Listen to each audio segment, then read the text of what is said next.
최근 유튜브 등 온라인상에서 이단들이 기승을 부리고 있습니다. 코로나 사태 이후 온라인 신앙 콘텐츠를 많이 접하게 된 성도들에게 주의가 요구됩니다. 일제감정기부터 110여 년의 역사를 함께한 연동소학교 태극기가 복원됐습니다. 복원 사업을 진행한 연동교회는 향후 문화재 등록도 신청할 계획이라고 밝혔습니다. 기독교 대한감리회가 코로나19 사태로 여름 성경학교 준비에 어려움을 겪고 있는 교회학교 목회자와 교사들을 위해 온라인 강습회를 진행 중입니다. 안녕하십니까. 구티비 뉴스입니다. 코로나19 사태 이후 온라인을 활용한 기독교 콘텐츠를 접할 기회가 많아졌습니다. 하지만 최근 이단들도 유튜브 등 온라인 콘텐츠를 적극 활용하는 모습이 포착됐는데요. 비슷한 내용의 영상을 추천해주는 플랫폼 특성상 성도들이 이단 콘텐츠에 무분별하게 노출될 수 있어 각별한 주의가 요구됩니다. 최로희 기자의 보도입니다. 동영상 플랫폼 유튜브에 설교라고 검색해보니 정통교회 유명 목회자들의 설교 콘텐츠 사이에 기쁜 소식 선교회 박옥수 씨의 얼굴이 보입니다. 기쁜 소식 선교회는 주요 교단에서 2단으로 규정한 단체입니다. 이들은 최근 온라인 성경 세미나를 개최해 유튜브로 생중계하고 녹화본을 게재했습니다. 코로나 사태 이후 국내외에서 온라인 콘텐츠를 지속적으로 활용하는 교회가 많아졌습니다. 하지만 최근 이단들도 유튜브 등을 적극 활용하고 있어 성도들의 각별한 주의가 요구되고 있습니다. 신천지는 최근 인터넷 시온 선교센터 입문과정이란 이름의 영상 14개를 유튜브 채널에 업로드했습니다. 신천지 입교 전 6개월간의 교육과정 중 일부를 담은 것인데 폐쇄적인 특징을 갖고 있는 신천지가 이렇게 내부 교리가 담긴 콘텐츠를 공개한 것은 이례적이란 평가입니다.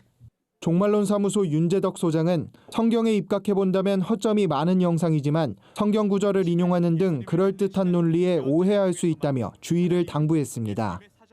그 영상들이 유튜브에 올라오다 보니까 신천지 교인 아닌 사람들도 다 이제 공개적으로 접근할 수가 있잖아요. 그랬을 때 이제 거기 나오는 구절들을 보고서 거기 나온 성경 인용들을 보고서 이게 되게 타당한 것 같다, 맞는 것 같다라고 오해할 수 있습니다.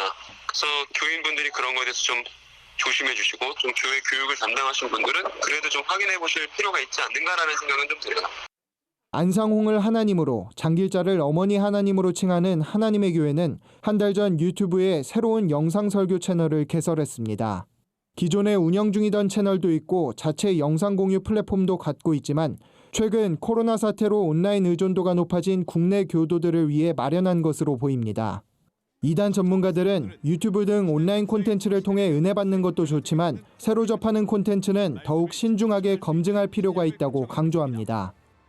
유튜브를 통해서 은혜 받고 도전받는 것 당연히 필요할 수 있겠지만 검증되지 않은 교회들, 검증되지 않은 단체와 사람들에 대해서는 충분한 검증한 이후에 관계를 했으면 좋겠고 우선은 자기가 속해 있는 교회의 성경 공부나 온라인을 통한 그런 관계성을 계속 맺어가야 되는 것은 이단 대처의 온 오프라인 모두에 다 기본 대처라고 말할 수 있겠습니다. 이단 문제 전문지 현대종교는 다음 주 유튜브와 이단 특별호를 발간합니다. 현대종교 탁지원 소장은 이를 통해 한국교회가 온라인상에서 이단을 대응하는 데 도움이 되길 바란다고 밝혔습니다. 구티비 뉴스 최로입니다. 일제의 침략으로 국권을 상실한 1910년 강제로 내려졌던 연동소학교 태극기가 복원됐습니다. 110년 이상 우리 민족의 아픈 역사를 함께 해온 연동소학교 태극기는 역사적으로 의미 있는 자료로 평가되는데요. 태극기를 소장하고 있던 연동교회는 향후 문화재 등록도 신청한다는 계획입니다. 한혜인 기자입니다. 연동교회 역사관에 자리 잡은 연동소학교 태극기입니다. 최소 110여 년 전 제작된 이 태극기는 세월의 흔적을 느낄 수 있듯 지금의 태극기와는 모양이 사뭇 다릅니다. 태극기가 발견된 1910년까지는 태극기 제작법이 지금처럼 정형화되지 않았기 때문입니다. 연동소학교 태극기는 일제강점기가 시작됐던 1910년 국권피탈로 연동소학교 교정에서 회수됐습니다. 당시 교사였던 오현관 장로는 74년간 보관하던 태극기를 1984년 연동교회에 기증했습니다. 이 태극기를 기증하시는 것으로 우리 교회도 이 연동교회 박물관을 준비하게 되었고요. 이후에 저희들이 너무 낡고 헐어서 이 태극기를 이번에 이제 복원하기로 했습니다. 그래서 복원해서 더 많은 분들께 알려드리고 그때 그 정신을 다시 한번 생각하는 시간을 갖게 되었습니다. 연동교회는 역사관에 태극기를 보관하다 태극기의 부식과 훼손을 막는 동시에 다음 세대의 역사의식을 심어주기 위해 지난해 4월 태극기 복원을 시작했습니다. 이후 약 1년 만인 올해 2월 지금의 모습을 되찾았습니다. 태극기는 손상 정도가 심해 복원 과정에 우여곡절이 많았습니다. 건공감리 자체도 많이 떨어져 있었고 전체적으로 탈색 너무너무 심했고요. 전반적인 오염도라든지 훼손 그것이 굉장히 심했고 진행 중인 걸로 보였어요. 연동소학교 태극기 복원팀은 옛 모습을 최대한 보존하기 위해 태극기 천의 두께와 재질을 파악한 뒤 가장 비슷한 형태를 찾았습니다. 또한 다리미질이 아닌 손의 온도로 태극기를 평평하게 닿음이질해 한 땀 한 땀 복원했습니다. 이렇게 복원된 태극기는 다음 세대를 위한 역사 교육 자료이자 신앙 선조들의 애국심을 엿볼 수 있는 사료가 됐습니다. 교회 측은 향후 문화재 등록도 요청할 계획입니다. 연동교회 김주용 목사는 국권 피탈 당시 역사를 함께한 연동소학교 태극기는 귀중한 역사적 유산이 될 것이라며 태극기를 통해 한국교회가 나라를 사랑했던 당시의 마음을 다시금 생각하고 회복하는 계기가 되길 바란다고 말했습니다. 구TV 뉴스 한혜인입니다. 코로나 사태 장기화로 여름 성경학교 준비에 어려움을 겪는 교회를 돕기 위해 기독교 대한감리회가 온라인 강습회를 마련했습니다. 강습회는 영아부와 유치부, 초등부별로 교사 강습 영상을 별도로 제공합니다. 특별히 말씀 구절을 노래로 만들어 아이들이 말씀을 쉽고 재미있게 익힐 수 있도록 했습니다. 기감 측은 아이들이 예수님과 함께 신나게 노는 방법을 고민하다가 캠핑이라는 컨셉트로 이번 여름 성경학교를 준비하게 됐다며 아이들의 버거운 가방이 캠핑 가방으로 변하길 소망한다고 말했습니다. 강습회 영상은 인터넷 사이트 성경학교.com과 유튜브 채널 KMC 키즈에서 무료로 이용할 수 있으며 교재 구매도 가능합니다.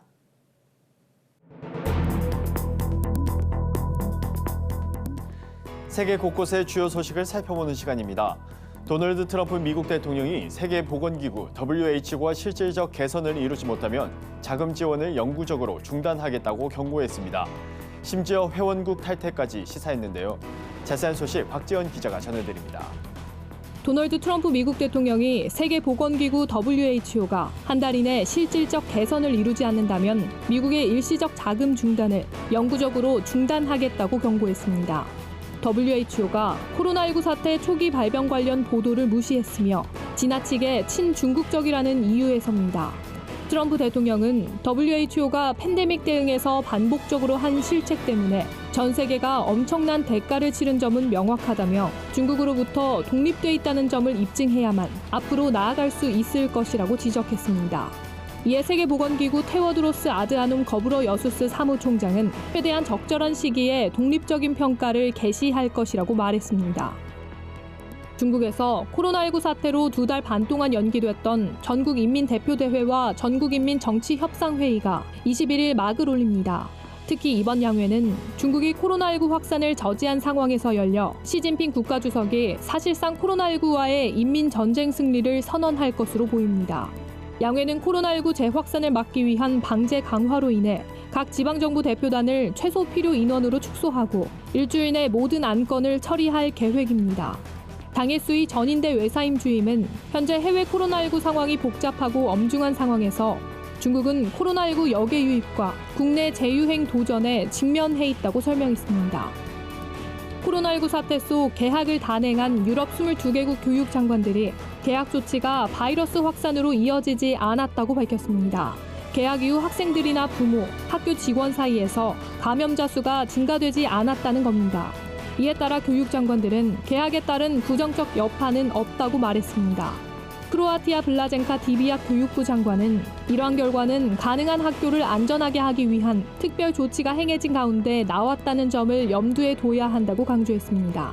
하지만 현재까지 개학에 따른 부정적인 이야기가 들리지 않는 상황이라 하더라도 결론을 내기는 너무 이르다는 입장도 나오고 있습니다. 아베 신조 정권의 검찰청법 개정안에 대한 반대 여론이 비등한 가운데 아베 내각 지지율이 급락한 것으로 나타났습니다. 아사히 신문이 일본 유권자를 대상으로 실시한 여론조사 결과 아베 내각 지지율은 33%에 그쳤습니다.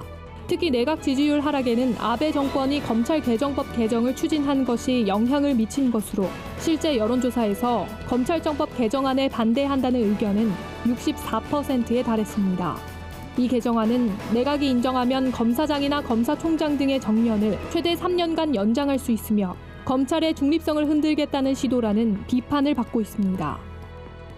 디지털세 도입에 국제적 합의를 추진 중인 가운데 인도네시아 정부가 7월부터 10%의 디지털세를 부과할 예정이라고 발표했습니다. 인도네시아 재무부는 외국 디지털 상품에 대한 세금은 기업 간의 공정한 경쟁의 장을 만들기 위한 노력이라며 비디오 게임과 음악, 영화 스트리밍 서비스 등이 세금 부과 대상이라고 밝혔습니다. 이에 따라 인도네시아 조세 당국은 세금 부과를 위한 관련 법령을 최종 마련 중에 있습니다. 한편 경제협력개발기구에서도 올 연말까지 합의에 기반한 국제적 디지털세 부과안을 마련할 것으로 보입니다. 굿티비 뉴스 박재현입니다. 오늘의 사회 이슈를 진은희 기자가 종합해 보도합니다. 오늘의 이슈 포커스입니다. 고등학교 3학년생들이 20일부터 등교를 시작했습니다. 신종 코로나 바이러스 감염증 사태로 등교 개학이 미뤄진 지 80일 만입니다. 코로나19 상황이 언제 끝날지 모르는 데다 가을에 2차 대유행 가능성까지 거론되는 상황에서 등교를 무기한 연기할 수 없다는 판단에 따랐습니다. 학교에서는 마스크를 의무적으로 쓰게 하고 사회적 거리를 유지하는 등 방역에 안간 힘을 쓰고 있습니다. 교육당국은 비상 대응 체계를 갖추고 등교 개학 상황을 주시하고 있다며 수업 현장에서 감염이 발생하는 불상사가 없도록 대비하고 있다고 밝혔습니다. 국내에서 개발 중인 코로나19 백신이 이르면 내달 임상시험에 들어갈 전망입니다. 식품의약품안전처에 따르면 현재 제넥신 컨소시엄에서 개발 중인 코로나19 DNA 백신이 가장 앞선 편이며 임상시험 진입에 가장 근접했습니다. 제넥신 컨소시엄은 이달 중 식약처에 임상시험 계획 신청서를 제출할 예정인 것으로 알려졌습니다.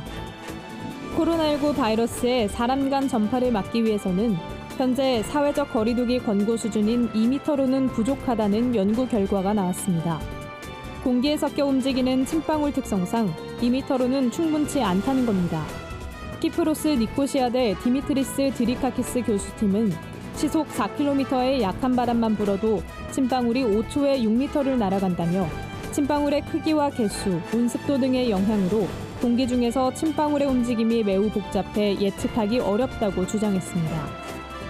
정세균 국무총리는 고등학교 3학년의 등교가 시작된 20일 지역 감염의 매개체가 된 코인 노래방에 대해서는 청소년의 출입을 엄격하게 관리 또는 자제하도록 하는 조치를 검토해달라고 방역당국에 주문했습니다. 이어 정 총리는 이태원에서 시작된 지역 감염이 끝나지 않은 만큼 위험 요인을 철저히 관리하면서 학생들의 학습권도 보장해야 한다고 강조했습니다. 더불어민주당의 최다선인 박병석 의원이 21대 국회 첫 국회의장으로 사실상 확정됐습니다. 여야 통틀어 21대 국회 최다선이기도 한 박 의원은 당내 경선 3수 끝에 입법수장에 오르는 영예를 안게 됐습니다. 박 의원과 의장 추대 협의를 벌였던 김진표 의원은 후보 등록 마지막 날인 20일 페이스북을 통해 많은 고민 끝에 후보 등록을 하지 않겠다고 불출마를 선언했습니다. 국방부는 2020년도 육해 공군 국방부 군무원 채용 경쟁률이 16.4대 1을 기록했다고 밝혔습니다. 국방부가 일반 군무원 채용 응시원서를 접수한 결과 4,139명 선발에 67,792명이 지원해 평균 경쟁률이 신입 19대 1, 경력이 6대 1이었습니다. 평균 경쟁률이 10대 1이었던 지난해와 비교하면 경쟁률이 대폭 높아진 겁니다. 이에 대해 국방부는 채용 홍보를 강화하고 검정 능력 시험 인정 기간 연장 등 수험생 부담을 완화하면서 응시 인원이 증가한 것으로 분석했습니다. 굿티비 뉴스 진은입니다. 글로벌 선교 방송단과 함께하는 교계 소식을 한하은 기자가 보도합니다. 총신대 이사회가 수업 시간에 동성 간 성행위의 문제점을 설명하며 성희롱 발언을 하고 2차 피해를 유발했다는 등의 이유로 이상원 교수를 해임했습니다. 이 교수는 지난해 2학기 한 수업에서 남성 간 성행위의 문제점과 여성의 신체적 특징을 비교하며 자세하게 설명한 바 있습니다. 이에 일부 학생은 설명이 불쾌감을 유발해 성희롱에 해당된다며 사과와 징계를 요구한 바 있습니다. 이 교수는 해임 결정을 두고 강의 내용은 헌법상 선교의 자유, 학문 및 교수의 자유로 충분히 보호받는 내용이라며 교육부 교원소총심사위원회를 통해 징계 결정 취소를 받아내겠다고 밝혔습니다. 구TV 부의경본부에서 보내온 소식입니다. 기독교 대한 하나님의 성회 광화문 총회가 부산 밸류호텔에서 69차 정기총회를 개최했습니다. 총회장 정경철 목사는 개회 예배에서 누나처럼 목숨을 건다면 한국교회와 대한민국, 우리의 가정이 회복될 수 있다며 기아성 광화문 총회가 신앙의 모범을 보일 것을 강조했습니다. 이어 나라의 발전과 복음 통일, 교단 정체성 회복을 위해 함께 기도했습니다. 이날 본회의에서는 총회 임원 연임, 총회 본부와 신학교 건물 매입 등의 안건이 논의됐습니다. 국제구호개발 NGO 구피플이 대한한부모협회 도담도담과 우리 한부모 복지협회에 한부모 가정 응원 키트 200개를 전달했습니다. 응원 키트엔 마스크, 아기 로션, 식료품 등 생필품 총 10종과 한국 북큐레이터 협회에서 기부한 아동 도서가 포함됐습니다. 구피플 김천수 회장은 응원 키트를 통해 코로나19로 어려운 시간을 보내고 있는 한부모 가정이 힘을 얻길 바란다며 코로나19가 다시 확산 추세에 있는데 모두가 서로 도와 이 위기를 빨리 극복하길 희망한다고 말했습니다. 세계 한국인 기독교총연합회 8대 대표회장에 수정성결교회 조일래 원로 목사가 선출됐습니다. 조 대표회장은 기독교 대한선교교회 총회장과 한국교회연합 대표회장을 역임한 바 있습니다. 조 대표회장은 취임사에서 어려운 시기에 중직을 맡아 막중한 책임감을 느낀다며 고난 속에서 하나님의 뜻을 구하며 맡겨진 사명을 잘 감당하겠다고 말했습니다. 이어 전 세계 주요 도시에 세계총 지부를 설립하고 750만 명에 달하는 한인 디아스포라를 믿음으로 묶겠다는 포부를 밝혔습니다. 구TV 뉴스 하나은입니다. 코로나 장기화로 5차례나 연기됐던 등교 계약이 20일부터 시작됐습니다. 친구들끼리 2m 이상 거리를 두고 앉는 등 달라진 환경에 적응해야 하는데요. 방역수칙을 철저히 지켜 예전처럼 학생들이 안심하고 학교에 다닐 수 있었으면 좋겠습니다. 이상으로 뉴스를 마칩니다. 오늘도 함께해 주신 여러분 고맙습니다.